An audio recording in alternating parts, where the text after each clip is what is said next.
Bismillahirrahmanirrahim. Alhamdulillahi rabbil alamin. Wa ashhadu an la ilaha illallah wahdahu la syarika lah syahadatan nadakhiluha dhakhiratan liyaumiddin. Wa ashhadu anna sayyidana Muhammadan abduhu wa rasuluhu afdalul anbiya wa sayyidul mursalin. Allahumma salli wa sallim wa barik wa karrim wa majjid wa azim ala sayyidina wa habibina wa syafi'ina wa gurrati a'yunina wa maulana Muhammadin wa ala alihi wa sahbihi ajma'in wa la hawla wa la quwwata illa billahil aliyyil azim. Amma ba'd. Subhanaka la ilma lana illa ma 'allamtana innaka antal alimul hakim. Rabbi shrah li sadri wa yassir li amri wahlul 'uqdatam min lisani yafqahu qawli wahdi qalbi wa saddid bihi lisani. Allahumma arinal haqqa haqqan warzuqna ittiba'ah wa arinal batila batilan warzuqna ijtinabah waj'alna minal ladzina yastami'una al-qawla fayattabi'una ahsana. Nawaitu ta'allum wa ta'lim wa tadhakkur wa tadhkir wa naf'a wal intifa' wal ifadah wal istifadah wal hatha 'ala tamassuki bi kitabillah wa sunnati rasulih wa du'a ila al-huda wa dalalata 'ala al-khair ibtigha'a wajhillahi wa maradatihi wa qurbihi wa thawabihi subhanahu wa ta'ala. Wa sallallahu ala sayyidina Muhammad wa ala alihi wa sahbihi wasallam walhamdulillahi rabbil alamin. Assalamualaikum warahmatullahi ta'ala wabarakatuh. Qala al-musannif rahimahullah wa nafa'ana bihi wa bi'ulumihi fid dharain amin radhiyallahu ankum. Wa qad saddartu fusul hadhihi risalah bi qawli fi awwali kulli fasl minha wa 'alayka bikadza qasidun bidzalik mukhatabata nafsi wa akhi alladhi kana sababan fi waqtiha khususan wa sa'iri man waqafa 'alaiha minal muslimina umuman. Beliau mengatakan, aku jadikan di setiap awal pasal dari kitab ini dengan kalimat wa 'alaika. Nanti kita bahas di kitab ini setiap ada pasal, setiap ada pembahasan baru, beliau al-Imam al-Haddad meletakkan di awal pasal dengan kalimat wa 'alaika. Apa wa 'alaika itu? Dan wajib atau sepatutnya, seyogianya bagi kamu. Siapa kamu yang dimaksud? Yang pertama adalah diri beliau pribadi. Jadi beliau itu ngarang kitab, menyampaikan nasihat kepada kita, bukan merasa diri beliau itu sudah bersih, sudah suci gitu. Enggak. Seperti saya misalnya, saya berceramah, mengajar ada di hadapan panjenengan, apapun yang saya sampaikan saya niatkan untuk diri saya dan juga untuk orang lain. Wa 'alaika, dan wajib bagimu, sepatutnya seyogianya bagimu. Siapa kamu yang dimaksud? Diri beliau pribadi. Yang kedua adalah saudara beliau atau teman seiman beliau yang memohon nasihat kepada beliau. Itu secara khusus. Adapun secara umum, ya setiap orang yang mempelajari atau membaca kitab beliau, termasuk kita tentunya. Apa tujuan beliau? Setiap awal pasal selalu dikasih kalimat wa 'alaika, dan wajib atasmu, wahai Abdullah bin Ali bin Haddad, wahai fulan yang telah meminta nasihat kepadaku, wahai sekalian umat yang mana kalian membaca kitabku. Apa tujuannya? Wa hadhihi kalimah laha waqfun fi qalbil mukhatab wa anju biha insyaallah taala min at-tawbih wal wa'id al-waridain bi haqqi man yaqulu wa la yaf'al wa ya'lam wa la ya'mal. Karena beliau ingin membebaskan diri beliau pribadi daripada aib atau celahnya orang yang hanya bisa menyampaikan tapi nggak ngamalkan. Beliau ingin membebaskan diri beliau pribadi daripada aib dan celahnya orang yang hanya bisa berceramah tapi nggak ngamalkan, tahu tapi nggak melakukan. Dan itu adalah perkara yang diancam oleh Allah maupun oleh Rasulullah sallallahu alaihi wasallam. Iya. Ngamalkan, ya menyampaikan tapi nggak ngamalkan apa yang disampaikan. Diancam. Nanti dibahas apa ancamannya. Li'anni idza khatabtu nafsi bi qawli wa 'alaika dalla dzalika 'ala annaha lam tatahaqqaq bil amal bima 'alimat wa 'ala anni lam azal ahuthuha 'ala istimali ma tad'u ilaih wa bidzalika yazulu talbis 'alal mu'minin wa nisyan lin nafs alladzi wasafallahu ta'ala bihi man la ya'qil. Karena beliau mengatakan, aku menyeru kepada diriku sendiri, wahai Abdullah, wajib atasmu, sepatutnya seyogianya bagimu wahai Abdullah, dengan kalimat seperti ini menunjukkan bahwa diriku sendiri juga belum mengamalkan apa yang kusampaikan ini. Ini tawadhu'nya sih sebetulnya. Ini kerendahan hati daripada Imam Al-Haddad.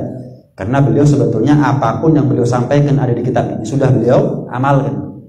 Cuman beliau ingin memerdekakan, ingin membebaskan diri beliau pribadi daripada golongan-golongan orang yang hanya bisa menyampaikan tapi nggak ngamalkan. Enak ceramai, tapi kelakuannya, akhlaknya, ibadahnya nggak sama, kontras, bertolak belakang, nasihatnya indah, tapi akhlaknya buruk. Kalau ngajak orang untuk ibadah luar biasa, tapi dia di rumah isinya main dan tidur, makan main tidur, makan main tidur. Ulama diulamakan, misalkan. Beliau ingin memerdekakan, membebaskan diri beliau pribadi daripada golongan orang seperti itu.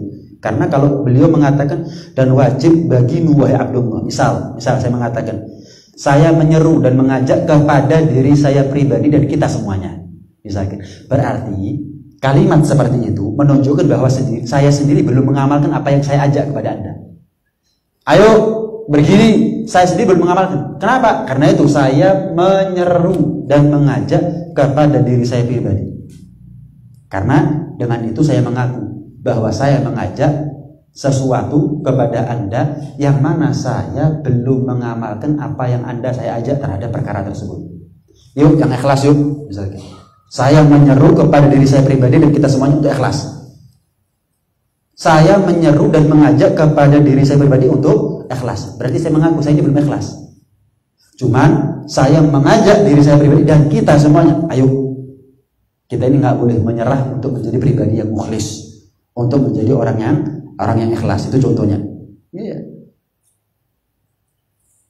Dan dengan kalimat sepatutnya bagimu, dengan kalimat tersebut menjadi hilang sesuatu yang samar bagi orang-orang yang beriman, dan menjadi hilang kealpaan, luputnya seseorang daripada apa yang disifatkan oleh Allah Subhanahu wa taala tentang orang yang tidak berakal. Ini Allah itu mensifatkan orang yang tidak berakal. Siapa sih orang yang tidak berakal menurut Allah Subhanahu wa taala? Atamuruna an-nasa bil birri wa tansawna anfusakum wa antum tatlunal kitaba afala taqilun. Apakah kalian menyeru manusia, mengajak manusia untuk berbuat baik, tapi kalian melupakan diri kalian sendiri? Padahal kalian membaca kitab, padahal kalian belajar, kalian menyuruh orang lain untuk berbuat baik, tapi kalian melupakan diri kalian sendiri daripada kebaikan tersebut. Padahal kalian tahu, afala taqilun, apakah kalian tidak berakal?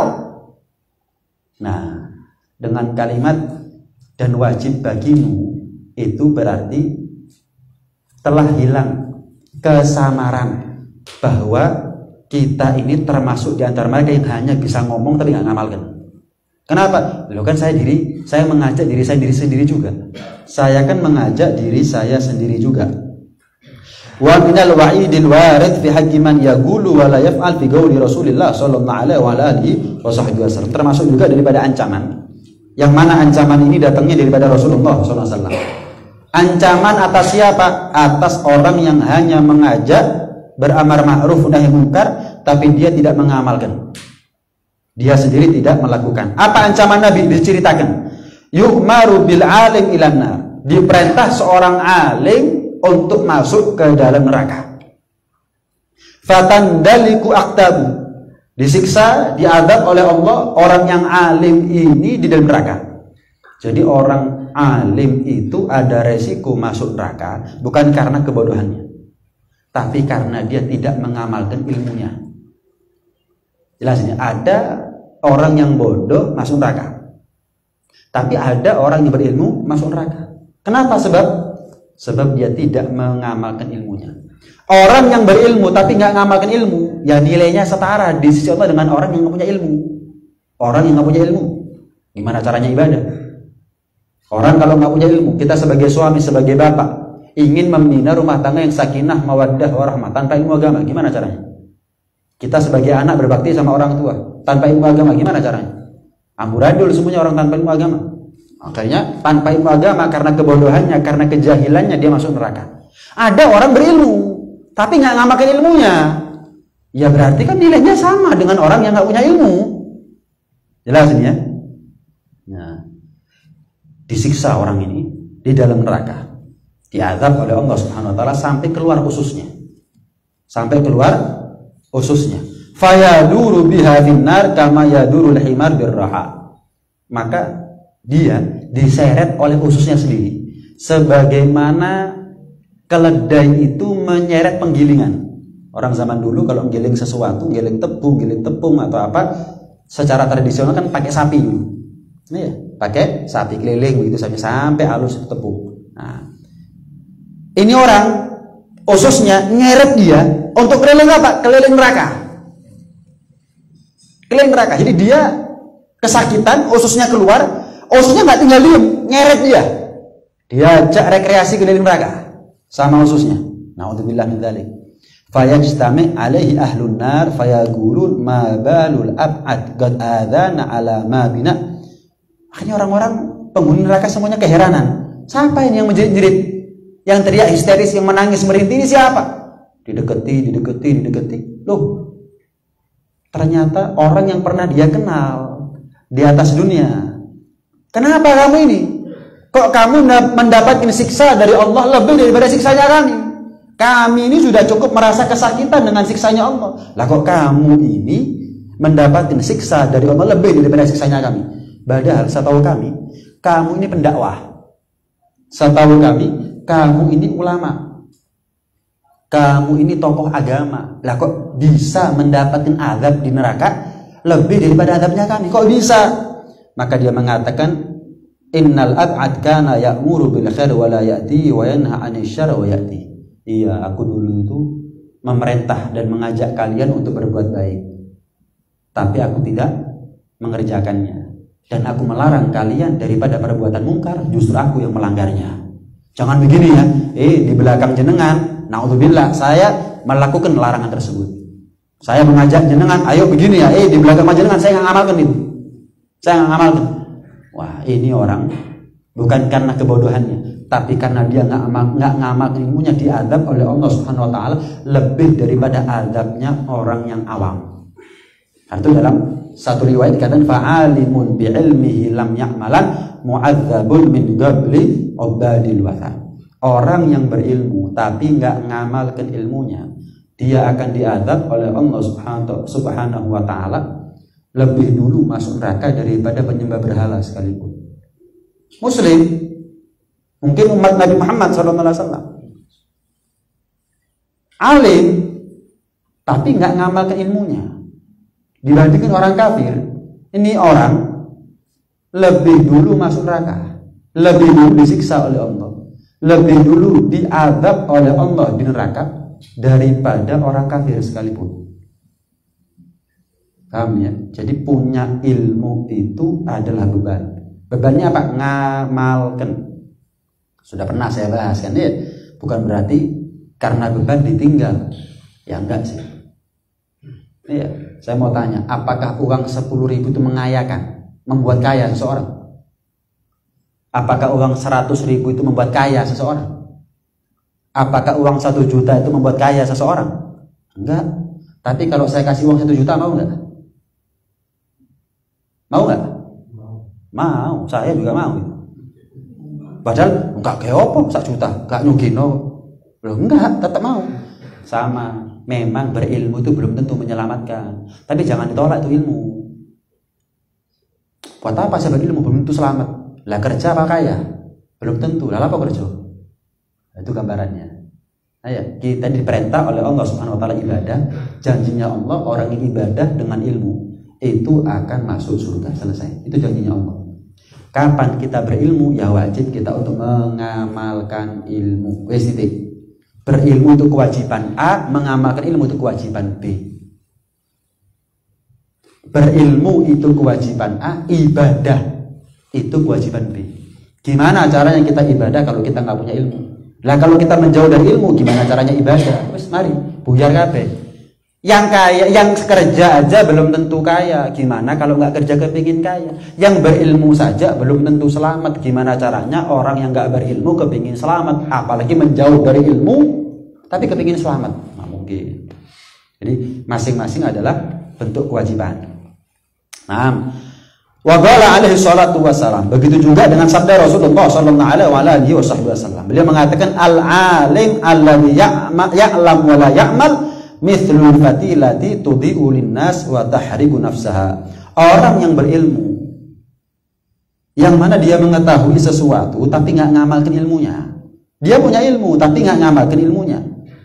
Maka orang seperti ini seperti lampu obor pelita yang memberikan penerangan cahaya kepada orang lain tapi dirinya sendiri terbakar. Jangan dong. Nah, wa qala alaihi salam, sama Rasulullah sallallahu alaihi wasallam juga pernah bersabda, marartu lailata usriya bi. Aku ini pernah ketika Isra dan Mi'raj melihat sekumpulan orang laki-laki, sekumpulan manusia. Tugradu shifahuhum bi magharid minnar. Yang mana sekumpulan manusia ini masuk neraka. Kemudian lidah-lidah mereka digunting oleh Allah Subhanahu wa taala dengan gunting yang terbuat dari api. Fagultu man antum? Aku tanya kepada mereka ini. Kata Rasulullah ketika beliau Mi'raj, siapa kalian ini? Kok sampai kalian ini bukan hanya dibakar, tapi digunting lidah kalian dengan api yang terbuat dari, dengan gunting terbuat dari api? Siapa kalian? Maka dikatakan, fagalu kunna na'mur bil khair wa la na'tih wa nanha 'anil syarr wa na'tih. Kami ini adalah orang yang memerintah dan menyeru manusia untuk berbuat baik, tapi kami tidak melakukannya. Dan kami ini adalah orang yang melarang manusia untuk berbuat jahat, tapi justru kami yang melakukannya. Nah, wa hadzal wa'id innama yatahaqqaq fi haqqi man yad'u ila Allah ala niyyati dunya. Ancaman-ancaman di atas tadi itu sudah kita bahas. Itu akan menjadi wujud. Ya, Allah akan timpakan ancaman-ancaman di atas kepada orang yang berdakwah dengan niat duniawi. Wa yahutsu 'alal khair wa huwa musirrun 'ala tarki. Dan juga ancaman-ancaman di atas itu Allah berlakukan, Allah timpakan kepada manusia, pendakwah, ustadz yang menyeru orang lain untuk berbuat baik, tapi dia selalu meninggalkan kebaikan tadi. Wa yuhadzir minasyarr wa huwa musirrun 'ala fi'lihi. Dan dia selalu mencegah dan melarang kepada orang lain untuk berbuat jahat, sementara dia selalu melaksanakan kejahatan tadi itu. Apa perlunya menyeru kebaikan yang dia sendiri tidak melakukannya, mencegah orang lain untuk berbuat jahat, sementara dia sendiri melakukan kejahatan tadi itu? Apa perlunya? Riya'an wa sum'atan, kesombongan dan riya. Ingin dianggap alim, ingin dianggap ceramahnya enak, ingin dianggap sebagai ulama, ingin populer, kepingin disegani, dihormati sama orang, atau urusan dunia, enak di ustadz sugi misalnya, enak ceramah setengah jam, 1 jam, amplop 5 juta, wah cocok nih misalnya, pekerjaan nih, ini profesi. Nah, ini yang diancam oleh Allah Subhanahu wa taala. Apakah kamu mengajak orang lain untuk ikhlas, tapi kamu sendiri meninggalkan ikhlasan? Padahal kamu tahu bahayanya orang yang nggak ikhlas. Afala ta'qilun? Apakah kamu tidak berakal? Untuk ngajak orang lain untuk ikhlas, bangun masjid yang ikhlas, haji yang ikhlas, sedekah yang ikhlas, nyantunya anak yatim yang ikhlas, ini yang ikhlas. Yang ngomong. Amplopnya kurang kurit. Ojo mana gak diamplopi. Diundang, hotelnya apa? Nyusul saya dari bandara ke hotel, nanti ke lokasi acara, balik lagi ke hotel, besoknya pulang sampai di bandara, apa mobilnya? Diundang. Berapa yang datang? Saya nggak kelas. Kalau yang datang cuma ratusan. Minimal kalau undang saya tuh puluhan ribu yang datang. Kalau masjid-masjid kecil jangan undang saya sudah. Misal. Waduh dawa. Tapi ceramahnya ikhlas ya, yang ikhlas, yang haji, yang bangun masjid, yang nyantuni anak yatim, yang bangun pondok, yang ini, yang itu, yang ikhlas, yang ikhlas. Kalau tahajud yang ikhlas. Kalau punya amalan sembunyikan, dia sendiri. Belum diundang sudah tanya akomodasi semuanya. Ada manajemennya lagi. Misalnya ono manajernya. Waduh. Ya nggak ada masalah sih, bukan berarti ulama yang pakai manajer itu kemudian asisten, salah. Cuman hati-hati, biasanya sifat saling menguntungkan itu. Manajernya bingung nyari undangan untuk undang dia gitu. Ini yang bahaya. Tapi kalau cuma sekedar asisten bantu, oh ada undangan, coba tanya kepada asisten saya nggak tahu tuh undangan saya tanggal berapa yang kosong. Oh nggak ada masalah. Tapi kalau manajer ini keliling nang masjid, ini mau Isra Mi'raj ini, Pak Takmir, jenengan mau undang Habib Fulan enggak? Kiai Fulan enggak? Ustadz Fulan enggak? Ayo, kalau mau undang, ini ramplopnya cuma sekian kok, gak mahal-mahal. Misalnya gitu, ini manajer gak beres ini. Sama ulamanya kalau manajer seperti ini ya, bodoh gak beres ini. Bodoh boleh sugini itu masing-masing. Sama-sama cari nama, sama-sama cari kaya. Itu yang diancam oleh Allah Subhanahu Wa Taala, itu yang diancam oleh Rasulullah SAW. Mereka lah yang nanti kalau di dalam neraka mendapatkan adab lebih daripada penghuni yang lain. Yang keluar ususnya diseret dengan ususnya sendiri ke neraka, ya itu sudah. Itulah mereka yang digunting nanti lidahnya. Orang seperti itu yang digunting lidahnya oleh Allah Subhanahu Wa Taala. Fa amma man yad'u ila badillah. Adapun orang yang senantiasa berdakwah, mengajak manusia kembali kepada Allah. Ayo kita ketuk pintu rahmatnya Allah. Kita ketuk pintu ampunannya Allah Subhanahu Wa Taala. Wa huwa ma'a dzalik yalumu nafsa wa yanhaha 'anit taqsir. Bersamaan dengan itu dia selalu mencaci dirinya sendiri. Wah, dalam hati ya, saya ini ngajak orang ikhlas, saya belum ikhlas. Saya ini ngajak orang untuk minta ampun kepada Allah. Saya ini Allah, akeh dosoi. Ayo manusia jangan maksiat ya Allah. Mereka ini husnudzon sama saya. Coba mereka tahu siapa saya sesungguhnya, mereka akan meludahi saya. Cuma dia diundang, didoni sini. Mencaci dirinya sendiri. Iya. Dia mencaci dirinya sendiri dan dia mencegah kepada nafsu dan syahwatnya, kepada dirinya sendiri. Jomono. Kamu bisa sembunyi dari mata manusia, nafsu. Wahai diriku, tapi kamu nggak bisa sembunyi daripada Allah Subhanahu Wa Taala. Kalau pengetahuan manusia, pandangan mereka, mata mereka terbatas. Tapi kalau maha mengetahuinya Allah, maha melihatnya Allah nggak terbatas. Cukup bagimu itu adalah malu kepada Allah. Walaupun manusia nggak tahu siapa kamu sebenarnya. Nilainya kita ini bukan ketika di depan manusia. Nilainya kita ini ketika kita sendirian itu. Yaitu nilainya kita. Kalau baik di mata manusia, mungkin baiknya dia karena dilihat orang.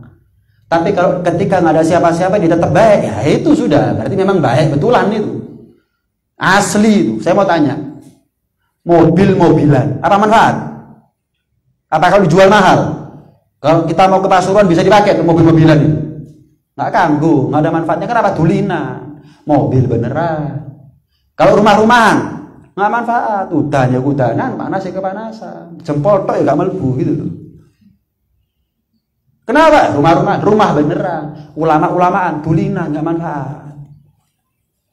Tulinan, ulama beneran itu yang manfaat untuk dirinya dan untuk orang lain. Rumah nih misalkan nih, sekarang kita berada, manfaat untuk orang lain dan manfaat untuk yang punya. Tapi kalau rumah-rumahan, ojo malah kayak wong liya, gawe sing duwe gak manfaat. Tahu nggak tulinan? Masa kita ini yang sudah dewasa, yang sudah berpikirnya sempurna, masih asyik sama mainan? Enggak. Ulama juga begitu. Dia harus merasa, ya Allah, saya ini banyak dosa.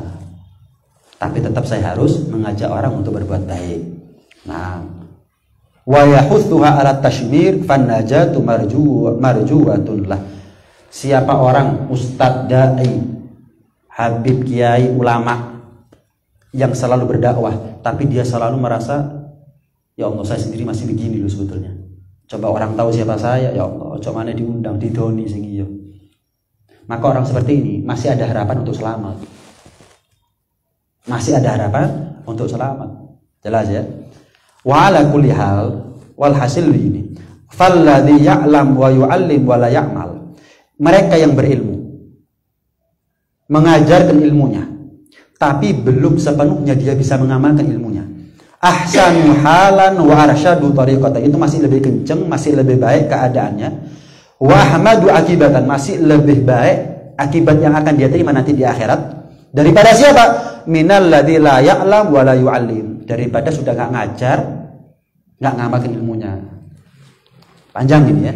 Cuman kesimpulannya begini. Yang pertama, kita ini wajib ngamalkan ilmu, kan begitu. Wajib untuk mengamalkan ilmu. Man amila bima alim awrathahullahu ilma ma lam ya'lam. Barang siapa yang mengamalkan apa yang dia tahu, maka Allah akan berikan kepadanya ilmu yang belum dia tahu. Al-Imam Abu Hanifah, ada riwayat lagi Al-Imam Abu Yusuf, pernah ditanya. Imam Abu Hanifah ini kan luas ilmunya, dari 4 mazhab semuanya itu nyambung sanadnya ilmunya kepada Al-Imam Abu Hanifah. Imam Ahmad bin Hanbal, gurunya beliau adalah Imam Syafi'i. Al-Imam Syafi'i, gurunya beliau adalah Al-Imam Malik bin Anas. Al-Imam Malik, gurunya beliau adalah Al-Imam Nu'man bin Thabit, yaitu Al-Imam Abu Hanifah. Heran orang-orang, hebat benar nih Imam Abu Hanifah. Tanya mereka, bima nilta ilma? Wahai Imam, saya mau tanya, wahai guru, apa yang menyebabkan Anda itu dapat ilmu demikian luas ini? Anda kok alim ini, hebat, luas ilmunya, dalam ilmunya, apa sebabnya? Dikatakan, mastafattu ilman illa afattuhu ghairi. Sebabnya satu, tidak saya mendapatkan ilmu kecuali ilmu itu saya ajarkan kepada orang lain, saya bagi kepada orang lain. Itu yang membuat ilmu saya bertambah. Ilmu itu kalau disebarluaskan, ilmunya dia akan menjadi manfaat dan barokah. Sama seperti uang, kalau disedekahkan, maka nilai manfaat dan keberkahan daripada uang dan harta itu akan bertambah. Tapi kalau ilmu dipek dewe, ya sama seperti uang yang dipek dewe. Manfaat, barokah, tapi minim. Coba disedekahkan, dibagi untuk orang lain yang butuh. Sama ilmu juga begitu, kalau diajarkan, manfaat, barokah. Malah kadang-kadang yang ngajar lebih besar dapat manfaat daripada apa yang diajar. Yang ngajar mendapatkan manfaat lebih besar daripada yang belajar. Tanpa dia sadari. Karena memang manfaat barokah itu ada yang terasa, ada yang tidak terasa. Jelasin ya. Jadi wajib kita untuk berilmu dan ngamalkan ilmu. Al-Imam Sufyan Ats-Tsauri mengatakan, yahtiful ilmu bil amal fa in ajabahu wa ila ardah. Ilmu itu selalu menyeru kepada amal. Kalau ajakan ilmu kepada amal dijawab, artinya apa? Ilmu dan amal ada. Maka ilmu dari ulama tersebut menjadi ilmu yang mantap, ilmu yang kuat. Kenapa? Diamalkan. Kita nih, contohnya belajar bahasa Inggris mungkin. Waktu SD, SMP, SMA, kuliah belajar bahasa Inggris. Cuma saya mau tanya, bisa belajar bahasa Inggris? Ngomong bahasa Inggris? Enggak. Kenapa? Enggak ngamalno. Kita nih yang pernah mondok mungkin pernah belajar bahasa Arab. Waktu di madrasah kayak pernah. Cuma bisa kita ngomong bahasa Arab. Diajak ngomong orang Arab bisa enggak? Enggak bisa. Kenapa? Enggak ngamalno. Coba dipraktekkan bahasa Inggrisnya, bahasa Arabnya. Bisa. Jelasin ya. Sama seperti kalau kita belajar sholat tinggal sholat, bingung loh. Sholat itu apa sih? Pertama kali apa? Rukun-rukunnya apa? Perkara yang batal kenapa? Nggak tahu. Kenapa? Nggak ngamalno misalnya. Tapi kalau kita ngamalkan sholat tahu. Apa loh sampai sholat merem bisa. Apa loh sudah? Kenapa ngamalkan? Wajib buat kita untuk ngamalkan ilmu. Orang yang berilmu dan dia mengamalkan ilmunya, maka ilmunya kuat. Ilmunya kokoh. Mantap. Tapi barang siapa yang berilmu tapi nggak ngamalkan ilmu, ya kayak dulinan itu mau, ulama-ulamaan, montor-montoran, oma-omaan. Ibrahim bin Adham pernah lewat jalanan di kota Mekah, ngelihat ada batu, ditulis di situ, "Iglib tak tabir, baliklah aku, kamu akan mendapatkan pelajaran." Ibrahim bin Adham ulama, tokoh sufi, penasaran, emangnya apa sih pelajaran yang bisa aku ambil daripada batu ini kalau aku balik? Dibalik, anta bima ta'lam la ta'mal, fa kaifa tata'allam ma la ta'lam. Kamu, apa yang kamu tahu belum kamu amalkan. Kok kamu mau cari tahu sesuatu yang belum kamu tahu? Apa yang kamu tahu amalkan. Niscaya kamu akan dapat ilmu yang baru. Gitu maksudnya. Jadi kalau kita ini ingin mendapatkan manfaatnya ilmu, barokahnya ilmu, dan ilmu kita bertambah, bukan hanya manfaat barokah, tapi ilmunya juga bertambah, maka wajib bagi kita untuk mengajarkan ilmu. Al-Imam Al-Habib Abdullah bin Alawi bin Muhammad Al-Haddad mengatakan apa? Al-ilmu alaik hatta ta'mala bih fahuwalak. Ilmu itu kapan kita dapat menjadi beban, tapi kalau sudah kita amalkan menjadi keberuntungan. Seperti saya bilang tadi, wah ilmu itu jadi beban, ya gak usah, ya gak bisa, mau gak mau, mau gak mau. Gambarannya begini, kita ini kalau makan resiko mules. Saya mau tanya, mules itu enak apa enggak? Nggak enak, terus nggak makan. Ya sudah, itu resikonya sudah. Berilmu, resikonya ngamalkan ilmu, itu beban. Makan itu beban. Makan itu ada enak nggak enaknya. Nggak enaknya ya mules. Berilmu juga begitu, ada enak nggak enaknya. Nggak enaknya apa? Kalau nggak ngamalkan ilmu gimana? Lah mosok gara-gara makan itu ada nggak enaknya. Apa itu mules? Oh ya nggak usah makan. Tambah ajur. Berilmu itu ada resikonya apa? Kalau nggak ngamalkan ilmu, wah bahaya resikonya. Terus nggak berilmu, tambah ajur. Ya, nggak bisa, gitu loh. Saya mau tanya, jadi orang kaya itu ada resikonya nggak? Ada tetap. Apa sih yang ada resikonya ini? Tapi mau nggak jadi orang kaya tetap? Mau. Kenapa jadi berilmu nggak mau? Kalau begitu, karena ada resiko harus ngamalkan ilmu. Al ilmu alaik hatta ta'mala bih. Ilmu itu menjadi beban sampai kamu amalkan. Kalau sudah kamu amalkan, maka ilmu itu akan menjadi saksi baiknya kamu. Akan menjadi saksi kebaikan kita semuanya. Ada saksi yang memberatkan, ada saksi yang meringankan. Ilmu yang tidak diamalkan itu menjadi saksi yang memberatkan. Ilmu yang kita amalkan itu akan menjadi saksi yang meringankan. Itu sudah. Jadi mau nggak mau berilmu dan mengamalkan ilmu. Nah, diceritakan ada seorang khotib. Setiap Jumat yang dibahas pancet, nggak pernah berubah temanya, topiknya. Wes, misal bahas masalah takwa, takwa bertahun-tahun, rupanya takmir atau pegel. Ustadz ini nggak ada tema lain, rupanya ilmu kunut tok. Jadi tegur, Ustadz, ayolah ganti temanya. Bosen saya ini. Jamaah juga sudah protes sama saya selaku takmir. Kenapa Ustadz Fulan itu kalau khutbah nggak pernah ganti-ganti topiknya, temanya pancut sampai apalah ganti. Maka si Ustadz bilang, saya mau tanya, dari sekian tahun, sekian Jumat, saya menyampaikan tema yang sama. Saya mau tanya dari panjenengan semuanya, mau takmir mau jamaah, yang ngamalkan siapa? Yang sudah ngamalkan ini siapa? Ya gitulah orang zaman sekarang. Sing digoleki enake. Kudu sing paling manfaat. Ya nggak apa-apa, cari ulama yang enak ceramahnya ya wajar. Cuman ada batasnya. Kadang-kadang sing diundang sing penting lucu sih. Kadang-kadang yang diundang sing penting terkenal. Misalnya, walaupun ceramahnya porno diundang tetap. Kenapa? Wah ini kalau diundang rame masjid itu. Loh, ya apa sih? Jelasin ya. Nggak boleh, jangan. Orang tuh begitu kadang-kadang. Kita ini kadang-kadang begitu. Bukan solehnya orang yang kita cari. Yang kita cari adalah terkenalnya dia, enak ceramahnya, wes, lucunya. Walaupun harus cerita porno untuk mengundang gelak tawa daripada jamaah, itu sih diundang, masuk. Akhirnya pulang, nggak ada manfaatnya. Pernah diceritakan Sayyidina Hasan Al-Basri. Ini terakhirnya. Sayyidina Hasan Al-Basri. Ketika itu beliau tinggal di Basrah. Basrah itu Irak kalau sekarang. Irak. Datang beberapa budak kepada beliau. Sambat, Imam Hasan, jenengan dengan setiap Jumat khutbah di Jamek di Basrah. Kami ini para budak. Kami ini budak diperlakukan tidak manusiawi oleh tuan-tuannya kami. Terus apa hajatnya jenengan ini? Hajatnya kami satu, tolong po Jumat besok ini dengan khutbah bahas tentang memerdekakan budak. Biar kami ini bebas gitu loh. Kami ini sudah budak disiksa, tidak diperlakukan dengan sepantasnya.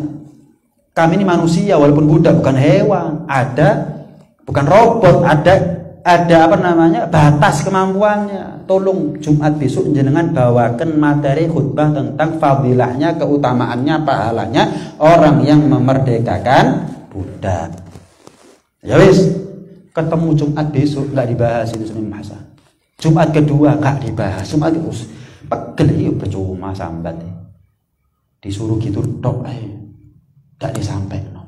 Sampai berkali-kali Jumat, akhirnya disampaikan pada saat itu oleh Imam Hasan Basri tentang fadilahnya orang yang memerdekakan budak. Subhanallah, nggak keluar daripada masjid para tuan yang memiliki budak itu kecuali mereka semuanya dengan gratis memerdekakan budaknya. Akhirnya budak-budak tadi itu menjadi merdeka sudah. Yang sambat-sambat ini yang datang kepada Imam Hasan merdeka, datang kepada Imam Hasan. Tapi mereka datang bukan dalam rangka berterima kasih. Mereka protes. Imam Hasan, kan saya berapa bulan yang lalu kami datang untuk minta mohon kepada jenengan khutbah di Jumat berikutnya bahas tentang memerdekakan budak. Kami tunggu-tunggu berapa kali Jumat, berapa bulan, baru Jumat terakhir kemarin jenengan bilang akhirnya kami merdeka. Coba jenengan baru Jumat awal itu kan dari dulu kami sudah merdeka. Gini loh, kalian nggak tahu rahasianya kan? Kenapa sih kok saya menunda untuk menyampaikan bahas tentang materi memerdekakan budak? Gini loh, saya ini kan seperti yang kalian lihat, saya ini bukan orang kaya.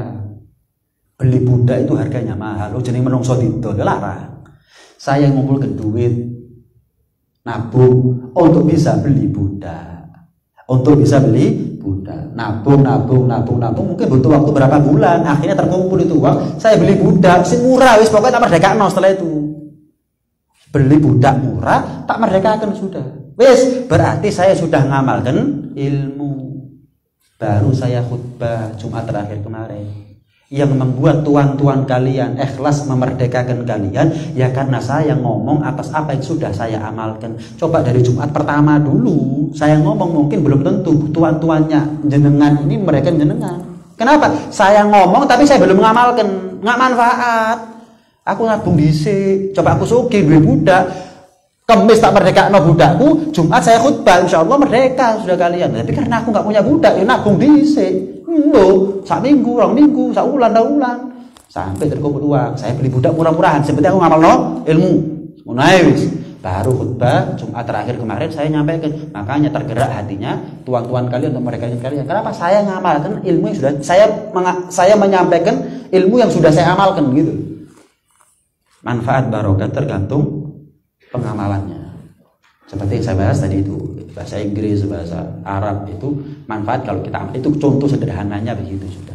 Contoh sederhananya begitu. Karena itu hadirin sekalian rahmatullah Subhanahu wa taala, ini pembahasan pertama. Kan panjang tadi yang saya baca dari kitab Risalatul Mu'awana itu. Hikmah yang pertama, pelajaran yang bisa kita ambil, sedikit banyak ilmu yang kita punya wajib untuk kita amalkan. Pertemuan yang akan datang kita akan bahas lebih. Kalau saya belum mengamalkan ilmu, saya mau dakwah, saya mau ngajar, saya seperti yang saya bilang ya, kalau ngajar mungkin di pondok, di madrasah. Tapi kalau dakwah kan nggak harus jadi ulama dulu dikasih mic, kasih podium, enggak. Dakwah kepada siapapun sering saya bahas.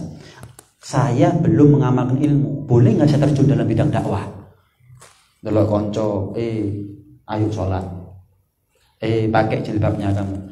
Jangan pacaran kamu. Ini, itu, ini. Tapi saya sendiri belum mengamalkan ilmu. Belum sepenuhnya mengamalkan ilmu. Pantas enggak tuh? Nah, itu yang akan kita bahas di Sabtu yang akan datang. Karena panjang tadi itu. Iya, saya cicil hikmah pelajaran yang bisa kita ambil. Karena itu mudah-mudahan kita dimudahkan untuk belajar ilmu dan kita dimudahkan untuk bisa mengamalkan ilmu. Belajar ilmu itu butuh hidayah. Mengamalkan ilmu juga butuh kepada hidayah. Mudah-mudahan mulai dari kita belajar sampai mengamalkan ilmu sampai kita mati selalu mendapatkan hidayah dan taufiknya Allah Subhanahu wa taala, sehingga kapan kita meninggal dunia dalam keadaan kita sudah mengamalkan ilmu yang kita punya sedikit atau banyaknya. Amin ya rabbal alamin. Ada yang mau tanya mungkin? Iya. Berkaitan dengan ubudiyah, kayaknya udah menjadi fenomena di kalangan orang pada umumnya, kalangan orang awam lebih mementingkan pengamalan daripada mencari ilmu. Itu sudah menjadi masyhur. Apakah mereka ini yang setiap hari pergi ke musola dengan rasa husnudzon, amalnya diterima tanpa dibarengi dengan ilmu, menuntut ilmu, itu sudah menjadi fenomena di semuanya kamu seperti itu. Contoh nih, saya mau tanya, misal masjid atau musola, kan 5 waktu berjamaah, ada pengajian kadang-kadang. Wudhu saja nggak tahu. Ada masjid musola 5 waktu berjamaah. Misal di masjid atau musola itu ada pengajian. Saya mau tanya, yang berjamaah sama ikut pengajian lebih banyak mana? Yang jamaah. Padahal jamaahnya mereka, sholatnya mereka itu butuh kepada pengajian itu. Jelas ya? Gimana nih fenomena begini? Ini sudah disebutkan Nabi dari 14 abad yang lalu. Minik tiro bisa, termasuk tanda dekatnya kiamat. Ayyusolliya khamsuna nafsan wala tuqbal min ahadihim sholat. Termasuk tanda dekatnya kiamat. 50 orang sholat, satu pun gak diterima sholatnya oleh Allah. Sahabat tanya, ya Rasul, apa karena gak hadir hatinya, gak khusyuk, katoan? Enggak. Mereka nggak diterima Rasul, enggak. 50 orang, satu pun. Kenapa ya Rasul? Wudunya ada yang nggak beres. Sementara yang namanya thaharah miftahus shalah, bersuci, wudu, mandi wajib, itu adalah merupakan kuncinya sholat. Kalau wudunya nggak beres, jangan tanya sholatnya sudah. Termasuk tanda dekatnya kiamat. Beruntung, sudah kasih kabar sama Nabi. Beruntunglah kita kapan kita ini mendasari ibadah dengan ilmu, karena banyak manusia yang mereka menjadi tanda dekatnya kiamat. Apa itu? Ibadah tapi nggak pakai dasar. Ada yang rukuk sujudnya nggak tumakninah. Contoh kasar-kasaran. Tarawih cepat-cepatan 20 rakaat 7 menit itu. Ya apa ceritanya? Itu contoh kasar-kasaran sudah. Jelasin ya. Nah, beruntunglah kita kapan kita tidak menjadi tanda kiamat. Apa itu? Yang beramal tapi nggak pakai ilmu. Mana amila bila ilmin kana ma yufsidu aktsara mimma yuslihu. Kata Umar bin Abdul Aziz, barang siapa yang beramal nggak pakai ilmu banyak salahnya daripada benernya. Loh, sholat kan bagus, niatnya kan positif. Nabi bukan hanya ngajari niat, Nabi juga ngajari syariat. Hadis itu bukan hanya innamal amalu binniyat tutup mari gak. Nabi itu juga ngajari macam-macam. Jadi jangan bodoh niat tapi nggak belajar syariat kemudian jadi benar semuanya. Yang ketiga, banyak orang fokus dari ibadahnya diterimanya. Padahal syaratnya diterima sahnya. Tapi orang fokusnya diterimanya.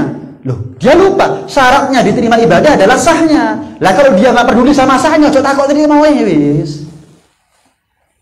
Begitu loh. Harusnya orang itu kalau serius, saya kepingin ibadah saya menjadi ibadah yang diterima, ya berarti dia harus membuktikan keseriusannya dengan belajar gimana caranya ibadahnya sah. Yang sah belum tentu diterima, gimana yang nggak sah diterima hanya karena saya niatnya bagus, untung-untungan aku sholat. Ya nggak bisa dong, nggak bisa. Ibadah zahir batin khusyuk, iya, tapi zahirnya wudunya beres, rukuk sujudnya tumaknina, bacaan Fatihahnya, tahiyatnya fasih. Kita nih, baca Quran. Itu dituntut zahir, dituntut batin. Batinnya apa? Tadabbur, direnungi maknanya. Paham ya? Zahirnya tajwid. Bayangkan kalau ada orang kepingin bacaan Qurannya diterima, menting tadaburnya itu nggak baca tajwid. Ya kayak sama maca. Ya apa caranya moco? Gak perlu. Oh nggak belajar ngaji, nggak belajar tajwid. Qaf sama kaf dianggap podo misalnya. Paham? Ini gambaran aja. Ini nggak bisa. Ya sama. Sholat, haji, puasa, ada zahir, ada batin. Batinnya apa kalau puasa? Iya. Ketakwaan. La'allakum tattaqun. Tapi apakah yang penting puasa itu bertakwa? Enggak. Lah gimana caranya bertakwa kalau kita nggak mendasari puasa kita menjadi sah dengan ilmu agama? Nggak bisa. Gambarannya saya mau ke Banyuwangi misalnya, mau ziarah, mau silaturahmi, niat saya baik nggak? Tapi saya nggak tahu jalan, kira-kira nyasar nggak? Bukan berarti mau bodoh niat terus tutup, gitu. Nggak bisa. Wong sing ro dalan kadang-kadang nyasar kok. Apakah mereka niatnya nggak baik? Tetap baik. Yang tahu jalan niatnya silaturahmi kadang-kadang sing nyasar itu. Dua-duanya sudah ada loh itu. Dua-duanya sudah ada ini. Karena itu nggak bisa. Nggak bisa. Itu kewajiban, tuntutan itu. Jelasnya. Nah, ada yang lain? Terakhir mungkin kalau ada berkaitan sama minggu yang lalu, mungkin kalau ada masalah istighfar, masalah taubat, masalah ini. Iya. Kapan itu pernah dijelaskan, ada yang tanya surga neraka itu apa sudah tercipta sudah. Nah yang saya tanyakan itu terkait dengan keterangan tadi pas Isra Mi'raj itu kan Nabi kan dilihatkan neraka, ditampakkan orang yang disisa seperti ini. Nah itu apa sudah menjadi gambaran bahwasanya memang surga neraka tanpa akhirat dulu, kiamat dulu itu sudah ada yang disiksa. Surga neraka sudah ada.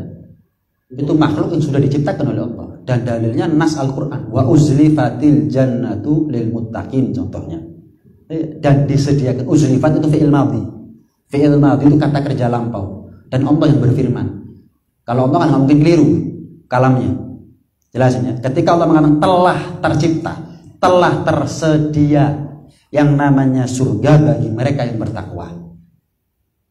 Jelasnya. Begitu juga dengan neraka. Surga sudah diciptakan, neraka juga sudah diciptakan. Adapun gambaran bagaimana Rasulullah SAW ketika Mi'raj ditampakkan penghuni neraka. Lu kan kiamat dulu. Kok sudah ada isinya tuh neraka? Jangan diukur pakai akal. Lalu kejadian sehebat Mi'raj diukur pakai akal ya apa sih? Saya mau tanya, apakah kemampuan Allah bisa dibatasi dengan akalnya kita? Bisa. Berarti kalau ada orang membahas tentang kemampuannya Allah dengan akal, salah apa benar? Salah. Tak kasih contoh. Jenengan percaya enggak kira-kira ada semut tinggal di Malang, sarangnya dia di Malang. Berangkat pagi ke Jakarta, malam sudah balik lagi di Malang. Percaya kira-kira? Ada semut jalan, tinggal di Malang, Jakarta, kemudian malam sudah balik di Malang. Percaya? Ya tidak percaya sih. Yo kok ceritanya ono semut. Nah makanya secara umum kalau pakai akal nggak percaya gitu loh. Nggak percaya. Diono tutup alon-alon balik bengi gurung mesti.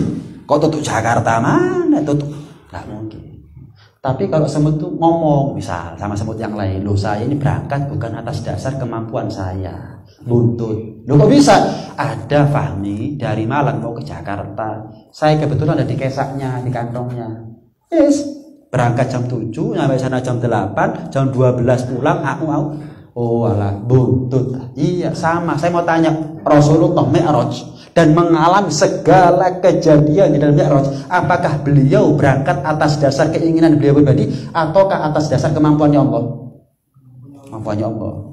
Makanya Allah berfirman, Subhanalladzi asra bi 'abdihi lail. Maha suci Allah yang telah memperjalankan Rasulullah. Bukan Rasulullah Isra dan Mi'raj atas dasar kemampuan pribadi, terbatas.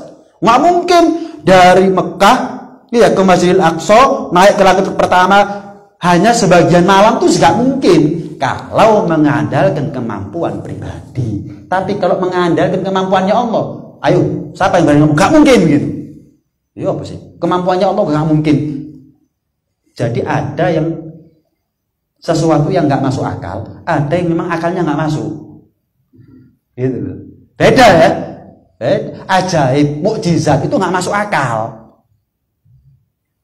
Itu nggak masuk akal itu. Bagaimana bulan dibelah? Lah kalau kita ini kabeh nggak dalam akal, nggak iman loh kita akhirnya. Nggak iman. Cok dur. Kalau ada orang tanya ngomong seperti itu, tanya rukun iman ada berapa? Semua aja. Itu lebih wajib itu. Rukun Islam ada berapa? Rukun agama ada berapa? Coba bahas Mi'raj Nabi iki ketemu gurung kiamat, cok dawa-dawa. Rukun Islam ono piro? Yang sekolah di madrasah kadang-kadang Bingung kok. Oh, rukun Islam 6 apa 5 ya? Lek 6 apa ae lek bingung kok. Jangan bahas sesuatu yang bukan nggak penting ya. Tapi ada yang lebih penting. Ada yang lebih darurat gitu loh. Ya itulah manusia seneng bahas yang melit-melit. Ya kayak kita ini loh. Kalau kadang ngomong ekonomi kok ngerti-ngerti yo. Ngomongno politik kok ngerti-ngerti yo. Ngomongno pemerintahan kok ngerti-ngerti yo. Mesti ini pembangunan dulu ngene. Waduh, dipasarai peta nyo. Bingung opo iki berjalan. Sama. Bahas sesuatu yang kita pahami aja. Ya bukan berarti nggak boleh dijawab aja. Loh ini mi'raj. Ini kemampuannya Allah yang berjalan. Jangan pakai akalnya kita, nggak nutup. Akhirnya kita nggak iman sama mi'raj. Nggak iman sama mi'raj, kufur. Ya apa sih? Kafir. Akhirnya apa bedanya kita sama Abu Lahab, Abu Jahal? Yang ketika Rasulullah menceritakan Isra Mi'raj, mereka nggak iman. Aneh.